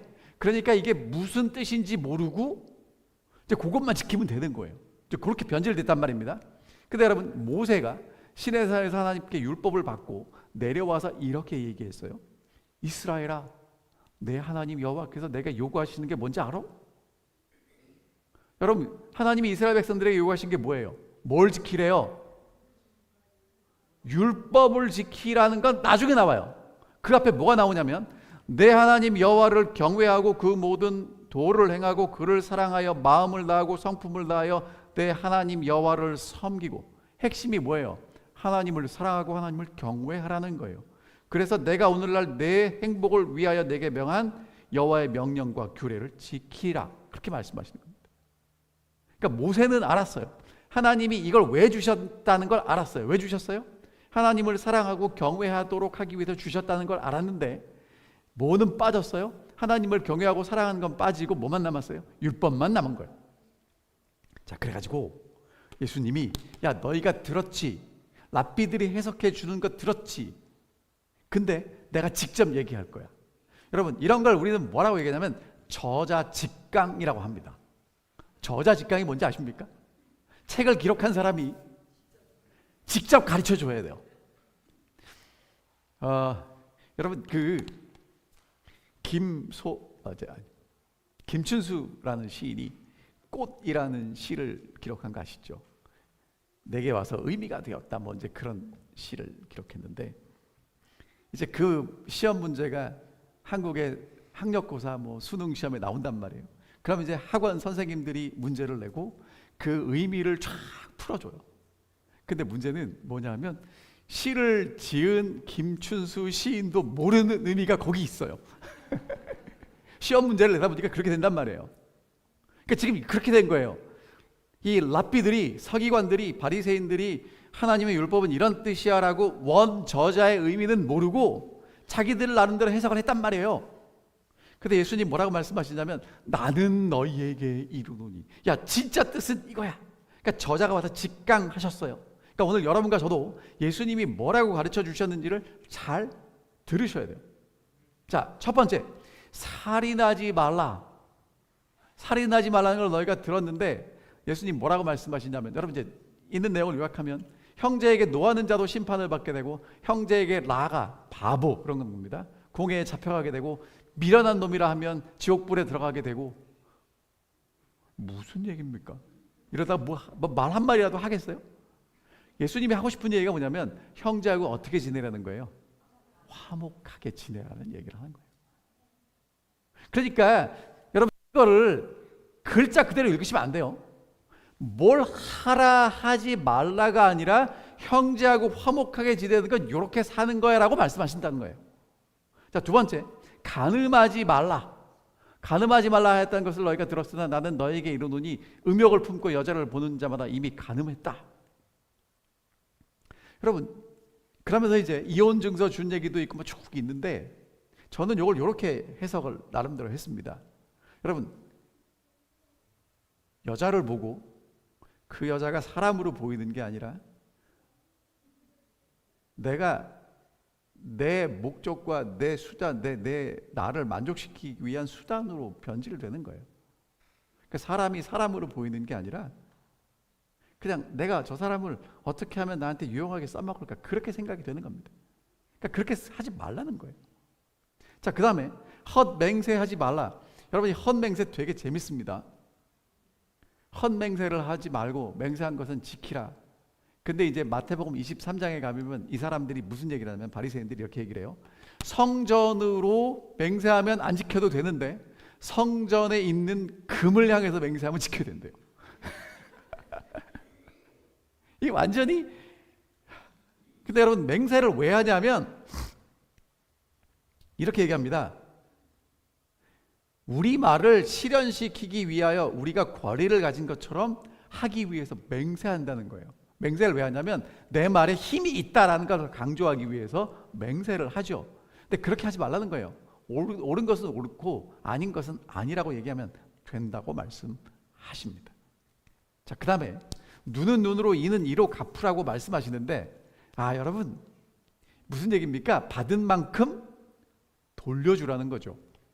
근데 예수님이 뭐라고 말씀하셨어요? 야, 악한 자를 대적하지 말고 오른뺨을 치거든 왼편도 돌려대고 속옷을 가지겠든 겉옷도 주고.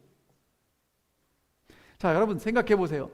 눈은 눈으로 이는 이로 갚으라는 얘기는 받은 만큼 돌려주라는 얘기인데 받은 만큼 돌려줄 수 있어요? 없어요? 한 대 맞았습니다. 그럼 여러분, 그럼 내가 한 대 맞았으니까 요 세기와 강도 어느 정도 됐으니까 나는 저 사람에게 어떻게 갚아줘야 되는지 계산하고 주먹이 나가요?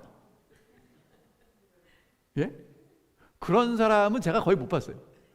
한 대 맞으면 주먹이 두세 대가 자동으로 나가요. 말은 어떻습니까? 기분 나쁜 말 들으면 야, 이 사람이 나한테 이만큼 기분 나쁘게 했으니까 나는 그만큼을 갚아줘야지, 그렇게 말이 나갑니까? 아니에요. 그냥 따발총처럼 막 나가는 거예요. 그러니까 그렇게 살지 말라는 거예요. 어떻게 살라고요? 넉넉하게 베풀고 살라는 거예요. 자, 그 다음에 여러분, 이 얘기까지 오셨는데 진짜 중요한 얘기가 나옵니다. 이웃을 사랑하고 원수를 미워하라고 너희가 들었는데, 여러분 근데 사실은요, 이건 유대인들이 가르친 거고요. 레위기에 보면 이웃을 사랑하라 이렇게 나와요. 원수도 사랑하라 이렇게 나와요. 그리고 구약 성경에 원수를 갚지 말라고 분명히 나옵니다. 근데 여러분, 이제 이거 읽어드릴게요. 또 내 이웃을 사랑하고 원수를 미워하라 하였다는 것을 너희가 들었으나 나는 너희에게 이르노니 너희 원수를 사랑하며 너희를 박해하는 자를 위하여 기도하라. 이같이 한즉 하늘에 계신 너희 아버지의 아들이 되리니 이는 하나님이 그 해를 악인과 선인에게 비추시며 비를 의로운 자와 불의한 자에게 내려주십니다. 너희가 너희를 사랑하는 자를 사랑하면 무슨 상이 있으리요? 세리도 이같이 하느니라. 또 너희가 너희 형제에게만 무난하면 남보다 더하는 것이 무엇이냐? 이방인들도 이같이 하느니라. 그러므로 하늘에 계신 너희 아버지의 온전하심과 같이 너희도 온전하라. 그러니까 뭐라고 말씀하십니까?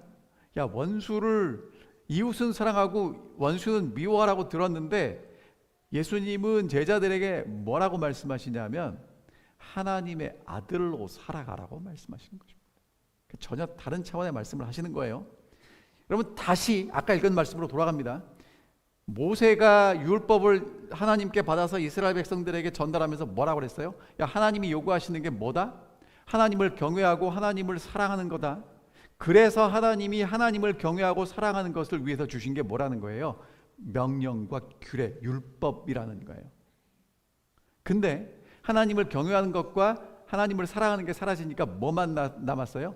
명령과 규례, 율법만 남았어요. 그러니까 하나님이 요구하시는 건 뭔데? 하나님을 사랑하고 경외하는 것인데 하나님을 경외하고 사랑하는 게 사라진 율법만 남았다는 거예요. 그러다 예수님이 오셔가지고 직접 뭐라고 말씀하시냐면, 야, 하나님을 사랑하고 경외하는 사람은 다른 사람을 이렇게 대하고 사는 거야 라고 말씀하시는 거예요. 자, 그러니까 예수님이 말씀하신 그 율법의 핵심이 뭐냐 하면 결론이 이겁니다. 하늘에 계신 너희 아버지의 온전하심처럼 너희도 온전해라. 이것에 대해서 화이트선지자 이렇게 설명합니다. 이것이 바로 랍비들이 냉혹하고 까다로운 강요의 법전으로 그릇 해석하고 있던 율법의 참 정신이었다. 그들은 자신을 다른 사람들보다 더 나은 것으로 여기고 이스라엘 백성으로 출생한 특권 때문에 하나님의 특별한 은총을 받을 자격이 있는 것으로 생각했다. 그러니까 여러분, 이 유대인들은 무슨 생각을 하고 있냐면 우리는 특별하기 때문에 이 율법을 잘 지킬 수 있고 우리는 달라라고 생각했다는 거예요. 제가 우리 사랑하는 제7일 안식일 예수재림교회 성도님들을 향해서 강력하게 호소합니다. 여러분, 하나님이 제7일 안식일 예수재림교회를 하나님의 특별한 목적을 가지고 선택하신 것은 사실입니다. 하지만 여기 기록된 대로 유대인들이 하나님의 택하신 선민이라고 특별한 사명이 있을지언정 하나님의 은혜를 더 받는 자격은 없었습니다. 마찬가지입니다. 여러분과 제가 제7일 안식일 예수 재림교인이라고 하나님이 우리에게 주신 사명이 있을지는 모르지만 그것 때문에 하나님 나라를 더 빨리 들어가는 건 없습니다. 기억해 주십시오. 뭐 아멘 해주셔서 감사한데 여러분, 안식일교회 목사가 이런 얘기하기 좋겠습니까? 이런 얘기를 해야 여러분이 아멘 하시겠죠. 제7일 안식일 예수 재림교인들은 하나님이 선택하신 특별한 백성들입니다. 여러분 아멘을 하시겠죠, 그렇죠? 근데 그거 아니라는 거예요. 자, 읽어보겠습니다. 그러나 예수께서는 용서해 주시는 사랑의 정신이란 그들이 저희가 멸시하는 세리와 죄인들보다 더 고상한 동기로 행동하고 있다는 증거를 보여주는 것임을 지적하셨다. 다시 말하면 세리와 죄인들보다 더 높은 동기로 살아가야만 하나님의 아들이고 그게 정말 하나님이 원하시는 정신이라는 것을 말씀하신 거예요. 자, 그러니까 이웃은 사랑하고 원수를 미워하라고 얘기했는데 여러분 누구나 이웃은 사랑하죠. 그리고 원수는 미워합니다. 누구도 해요? 세리도 하고 죄인도 합니다. 근데 이웃을 사랑해야 되는데 제가 조그맣게 글씨 썼죠. 사랑하지 못할 때도 있습니까? 있죠. 여러분 그 이웃이 누구예요? 멀리 있는 사람 말고요. 같은 집에 사는 사람 말이에요. 자, 그럼 예수님이 원수를 사랑하고 박해하는 자를 위해서 기도하라고 말씀하셨는데 이게 돼요, 안 돼요? 여러분 대답 잘 하셔야 돼요. 이게 돼요, 안 돼요? 잘 안 됩니까? 불가능합니까? 그러니까 안 됩니다. 불가능합니다. 자, 근데 돼요. 왜 되냐? 하나님이 하늘에 계신 하나님을 우리 아버지라고 소개했기 때문에 돼요. 그러니까 하나님이 우리의 아버지가 되는 순간 이게 된단 말이에요. 왜? 누구 때문에? 아버지 때문에. 근데 아버지는 어떤 분이냐면 아비가 자식을 불쌍히 여김같이 여호와께서 자기를 경외하는 자들을 불쌍히 여기셔요. 그러니까 유대인들은요, 하나님을 어떻게 왜곡했냐면 하나님을 잘 섬긴다는 것, 랍비들이 요구하는 것을 잘 충족하는 사람만 사랑해 주시고 나머지는 불쾌히 여기시고 저주한다고 가르쳤는데 예수님은 지금 뭐라고 말씀하시냐면 하나님은 해를 선한 사람과 악한 사람에게 비추시고 비를 의로운 자와 불의한 사람에게 내리신대요. 아멘입니까? 여러분 하나님은 정말 다 골고루 주세요? 하나님 욕하는 사람에게도 주십니까? 아멘입니다. 얼마나 고마운지 모르겠어요. 자, 그래서 여러분 이게 왜 우리에게 중요하냐면 여러분과 제가 늘 하나님 앞에 사랑스럽겠어요? 아니죠. 그런데 우리가 하나님 앞에 사랑스럽지 못하고 호감이 가지 않을 때 서로 미워하고 살아갈 때 하나님이 우리에게 사랑을 베푸신다는 거예요. 그분이 우리 아버지라고요. 자, 그래서 이제 그런 사랑을 받으면 우리도 같은 모양으로 우리를 기쁘게 하는 사람들에게뿐 아니라 가장 허물 많고 죄 많은 사람들에게도 친절과 온유를 나타나게 될 것이라고 말씀하십니다. 그러니까 먼저 뭐가 돼야 돼요? 받아야 돼요. 여러분 받으려면 심령이 가난해야만 받을 수 있습니다. 그래서 제가 여러분 요걸 갖고 왔습니다. 영어로는 이렇게 얘기합니다. Like father, like son. 한자로는 부전자전. 한국말로 뭐라고 얘기합니까? 그 아버지의 그 아들. 닮았습니까? 여러분 이게 인터넷에 떠도는 사진대로 잘 보세요. 아빠가 누워서 핸드폰 하면 아들도 누워 있고요. 아빠가 소파에서 자면 아들도 저렇게 똑같이 잡니다. 아빠가 저기 팔짱 끼고 있으니까 저 아들도 팔짱 끼고 있는 거 보이세요? 어쩌면 이렇게 닮나 모르겠어요. 자, 그 아버지의 그 아들입니다. 자, 그래서 하나님의 자녀가 된다는 건 하나님의 품성에 참여한다는 거예요. 하나님의 가족이 되는 건 분명히 이렇게 말씀하십니다. 혈통, 계급, 국적, 종교 아니라는 겁니다. 자, 그 사랑은 온 인류를 품에 안는 사랑입니다. 하나님이 온 인류를 사랑하시는 것처럼 그렇게 사랑하는 사람이 하나님 아들이라는 거예요. 여러분 이때는 아멘 하셔야 합니다. 강요하겠습니다. 왜? 여러분 하나님의 그 사랑을 가지고 있는 사람이 진짜 하나님의 아들이고 하나님의 딸이에요. 그 사랑이 없으면 무늬만 아들이고 무늬만 딸입니다. 근데 여러분 고민하지 마십시오. 같이 있으면요 닮지 말라고 그래도 닮아요. 여러분 제가 저희 집에 고양이 2마리 있다고 말씀드렸죠. 저희 집 고양이들이요 이제 드라이풋을 주다가 저희 집 사람이 가끔 이제 그 웻풋 그 깡통에 있는 걸 주거든요. 그러면 국물만 쪽 빨아 먹어요. 근데 저희 집 사람이 저보고 옛날 그러거든요. 국물 많이 먹지 말라고 살찐다고. 그러니까 제가 국 주면 건더기는 저희 집 사람 먹고 저는 국물 먹거든요. 근데 저희 집 고양이들도 국물을 먹어요. 여러분 제가 그걸 보면서 제가 고양이 데려다 놓고 한 번도 가르친 적이 없어요. 저희 집에 몇 년 같이 살다 보니까 닮는 거예요. 아니, 고양이도 닮는다니까요. 그러니까 여러분 있죠. 여러분과 제가 하나님이랑 같이 살고 하나님을 아버지라고 얘기를 하고 같이 시간을 보내는데 안 닮는 것은요, 이상한 거예요. 시간을 같이 안 보냈다는 거예요. 안 닮을래? 안 닮을 수가 없어요, 여러분. 저희 아들이 뒤통수가 저랑 똑같대요. 그리고 저희 집사람이 점점 하는 얘기가 이렇게 하는 짓도 똑같냐고. 저희 아들이 대학 다닐 때 외국 친구들하고 이제 한 집에 살았거든요. 그래서 자기는 입맛이 이제 미국식으로 바뀌었대요. 그런 줄 알았죠. 그래서 이제 지난번에 이제 저희 집사람이 가서 저녁에 한식을 잘 차려줬더니 얼마나 맛있게 먹는지 몰라요. 바뀐 게 아니라 그렇다고 생각하는 거지만 부모를 닮게 돼 있습니다. 자, 그래서 여러분 성경을 읽으실 때 여러분 이 사진 뭐 보이세요? 제가 왜 갖고 왔는지 보이세요? 자, 성경을 읽으면 글씨만 보이고요. 십자가가 어떻게 보여요? 고난으로 보이잖아요. 그런데 그걸 잘 읽어보면 거기 뭐가 있어요? 하나님의 사랑이 있단 말이에요. 여러분 이걸 읽어내셔야 된다고요. 자, 비록 죄인이라 할지라도 마음이 하나님의 영에 대해서 완전히 닫혀있지 않으면 친절의 반응을 보이게 될 것이다. 미움에 대해서 미움을 나타낼지라도 사랑에 대해서는 사랑을 나타낼 것이다. 그러나 증오에 대하여 사랑을 나타내는 것은 오직 하나님의 영에 의해서만 가능하다. 하나님의 성령이 오시면 우리를 미워하는 사람, 우리를 박해하는 사람에 대해서 하나님의 사랑으로 반응할 수 있게 된다는 거예요. 그게 하나님의 아들이에요.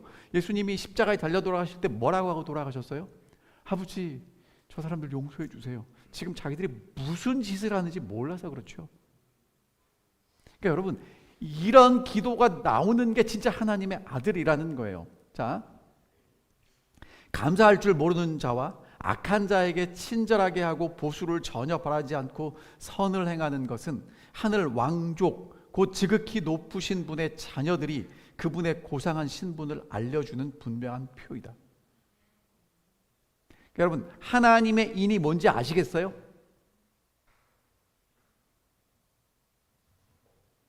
하나님의 인은 하나님의 마음이 그 속에 있다는 것을 드러내는 게 하나님의 인이에요.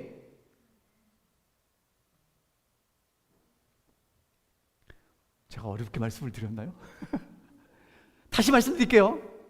여기 지금 화이트 선지자가 산상보건에 말씀하신 대로 하늘 왕족, 하나님의 자녀들의 표가 뭐냐 하면 하나님의 마음을 친절하지 않은 사람, 보수를 바라지 않고 보여주는 게 진짜 하나님의 아들이고 딸이라는 거예요.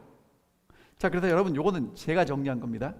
아버지가 없는 사람들은 마음대로 삽니다. 근데 아버지가 있는 아들은 받은 대로 살아요. 받은 대로 사시기를 간절히 호소합니다. 그래서 여러분 아침마다 가난하셔야 돼요. 아침마다 여러분 간밤에 주무시고 나면 아침에 배고프시죠? 그래서 뭐 시리얼을 드시든지 뭐 식사를 하시잖아요. 그러니까 우리 마음도 하룻밤 자고 나면 가난하셔야 돼요. 그래서 하나님의 사랑으로 채우셔야 합니다. 그 다음, 자, 하늘에 계신 너희 아버지의 온전하신 것 같이 너희도 온전하라. 여러분, 온전하는 얘기는 무슨 얘기냐면요, 유대인들은 스스로의 힘으로 완전에 이루고자 애를 쓰며 피곤했지만 결국 실패했다. 그리스도께서는 그들의 의로는 결코 천국에 들어갈 수 없다는 것을 이미 그들에게 말씀하셨다. 이제 그분께서는 천국에 들어가는 사람이라면 누구나 소유하게 될 의의 품성을 지적하신다. 산상설교를 통하여 그분은 의의 결과를 설명하시고 지금은 또한 한 문장으로 다음과 같이 의의 근원과 성격을 지적하시는데 하나님의 완전하심 같이 완전하라는 것이다. 율법은 하나님의 품성의 사본에 불과하다. 우리의 하늘 아버지를 통해 그분의 나라의 기초가 되는 원칙이 완전하게 드러나는 것을 보라. 여러분, 그러니까 하나님의 완전하심처럼 완전하라는 얘기는 우리가 하나님이 사랑이신 것처럼 뭐하라는 얘기예요? 사랑하라는 얘기예요. 문맥이 그렇습니다. 그 다음에 여러분 그러니까 도장을 찍을 때 도장이 원본이고 찍힌 게 사본이잖아요. 그럼 이제 하나님의 사랑이 우리에게 찍힐 때 뭐가 보이는 거예요? 하나님의 사랑이 보여지는 거예요. 그걸 완전하다 그러는 거예요. 그러니까 여러분 날마다 하나님의 도장이, 하나님의 사랑이 우리 마음속에 찍혀야 돼요. 날마다. 어제 찍힌 거 안 됩니까? 안 됩니다. 여러분 시간이 없어도 이 말씀을 드리고 갈게요. 피아노를 잘 치는 대가들 있잖아요. 하루 연습 안 하면 내가 알아요. 그리고 한 2, 3일 연습 안 하면 주변 사람들이 알고요. 일주일 연습 안 하면 생판 모르는 사람도 알아요. 지난 일요일 날 우리 권장원님이 새벽기도 마치고 이런 말씀하시더라고요. 피아노를 정말 잘 치는 사람은요, 그냥 한번 미를 쳤을 때, 그러니까 음을 이렇게 눌렀을 때 다르대요. 여러분 있죠? 하나님의 사랑에 사로잡힌 사람은요, 말 한마디를 하고 행동 하나를 해도 달라요. 왜 달라요? 내 속에 하나님의 사랑이 있기 때문에 그래요. 자, 하나님은 사랑이시고 하나님은 모두에게 사랑을 무조건 베풀어 주셔요. 그래서 우리에게 뭐라고 말씀하시냐면 아버지의 온전하심처럼 우리도 온전하라고 말씀하십니다. 자, 그래서 모든 자녀는 아버지의 생애를 본받게 되고요, 하나님의 영으로 태어난 분의 자녀일 것 같으면 하나님의 생애를 따라 살게 됩니다. 자, 넘어갈게요. 그 다음에 이제 이 마지막 이 말씀 드리겠습니다. 여러분 예수님 이 땅에 왜 오셨죠? 제가 처음에 말씀드렸습니다. 예수님 이 땅에 왜 오셨다고 그랬죠? 오늘 설교 제목이 뭐예요? 뭐 하기 위해서?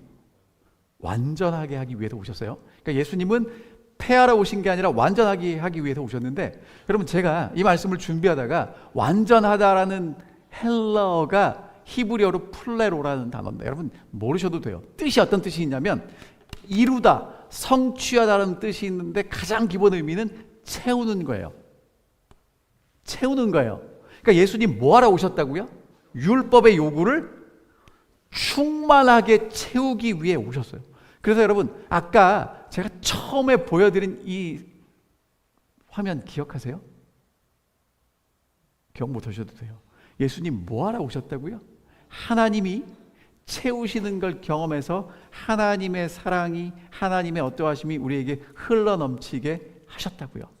베드로가 이렇게 얘기합니다. 하나님이 나사렛 예수에게 성령과 능력을 기름 붓듯 하셨기 때문에 그렇게 사셨다고 얘기를 해요.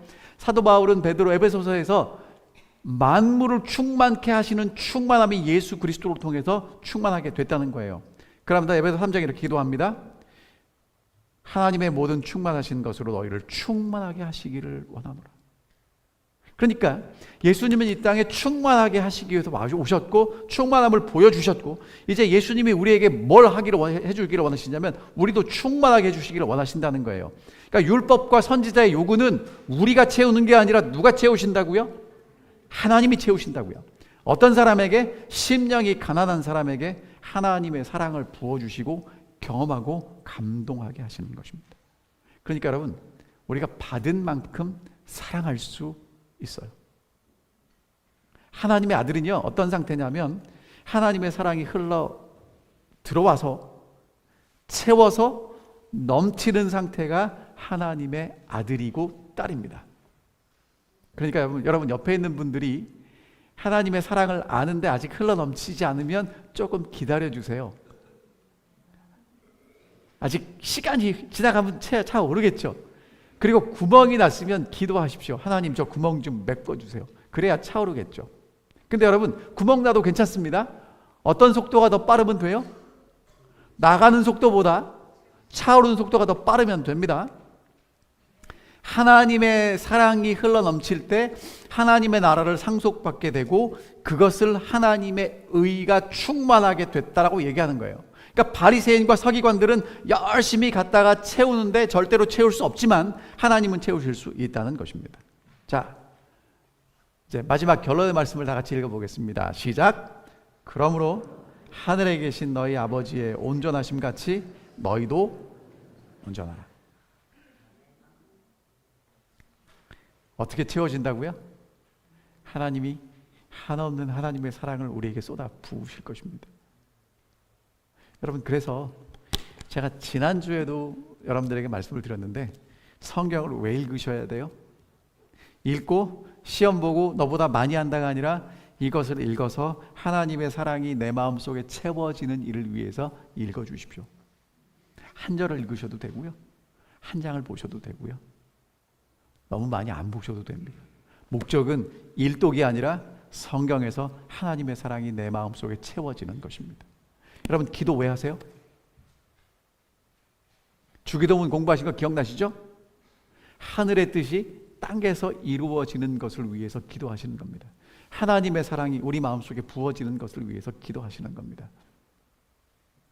옆에 있는 사람이 미워 죽겠을 때 뭐라고 기도하셔야 돼요? 솔직한 기도하셔야 돼요. 하나님, 옆에 있는 나랑 평생을 같이 살아온 이 사람이 정말 밉습니다. 기도하셔야 돼요.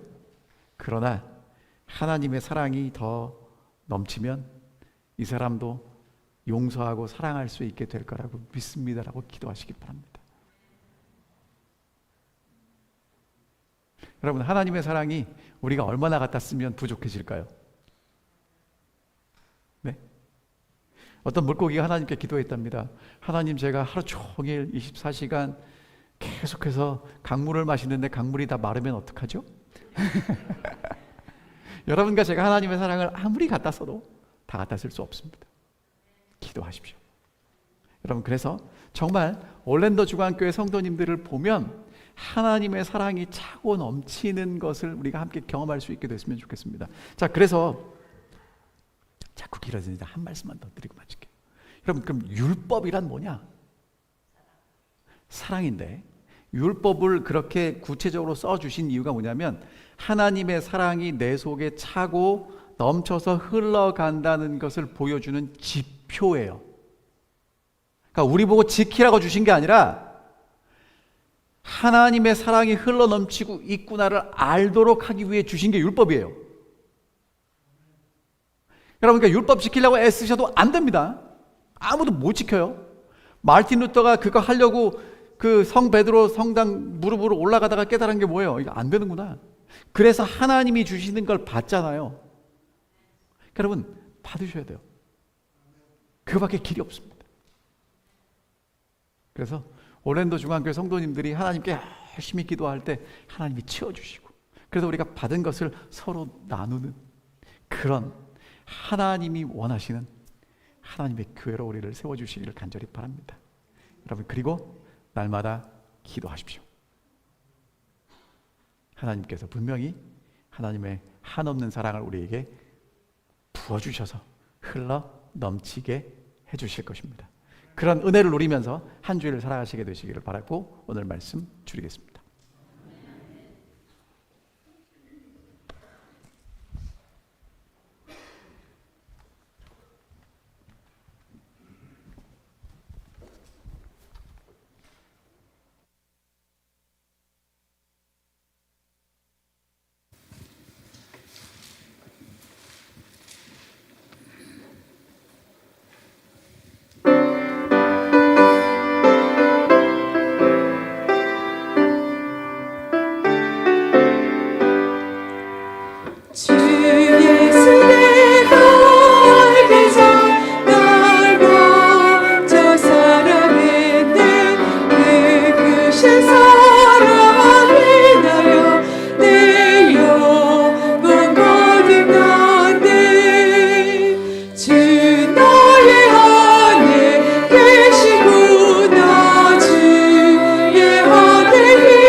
풍성하리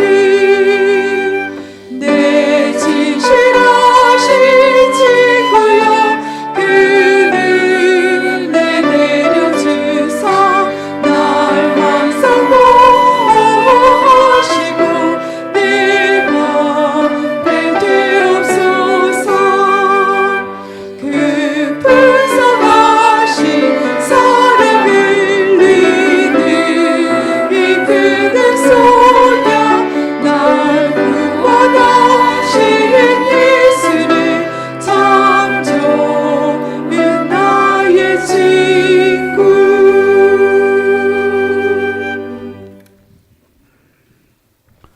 하늘에 계신 아버지, 갈급한 가난한 우리의 마음에 하나님의 사랑을 부어 주시겠다고 약속해 주셔서 감사합니다. 그런데 얼마나 자주 서기관과 바리새인들처럼 우리 마음을 우리의 힘으로 채우려고 했는지 모르겠습니다. 하늘 아버지, 이제 다시 한번 주님 앞에 가난한 마음으로 서게 해주시고 하나님이 부어주시는 하나님의 은혜와 사랑을 경험할 수 있도록 해주셔서 저희가 사람들을 만날 때 그 사랑을 나누는 하나님의 복의 통로가 되게 인도하여 주시옵소서. 그렇게 한 주일을 살아가겠습니다. 아침마다 기도할 때 채워주시고 사람들을 만날 때 받은 은혜를 나누게 하셔서 저희들이 가는 곳마다 사람들이 하나님이 어떤 분이신지를 맛보고 경험하고 느낄 수 있는 하나님의 아들과 딸이 되게 저희를 인도하여 주시옵소서. 그렇게 저희와 동행해 주실 것을 간절히 바라보며 사랑 많으신 예수님 이름으로 기도하옵나이다. 아멘.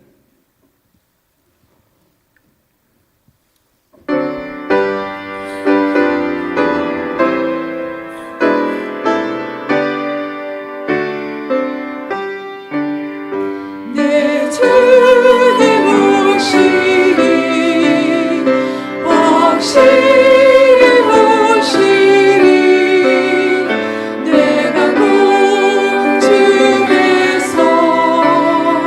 주를 만나겠네 내 구주 예수 오시리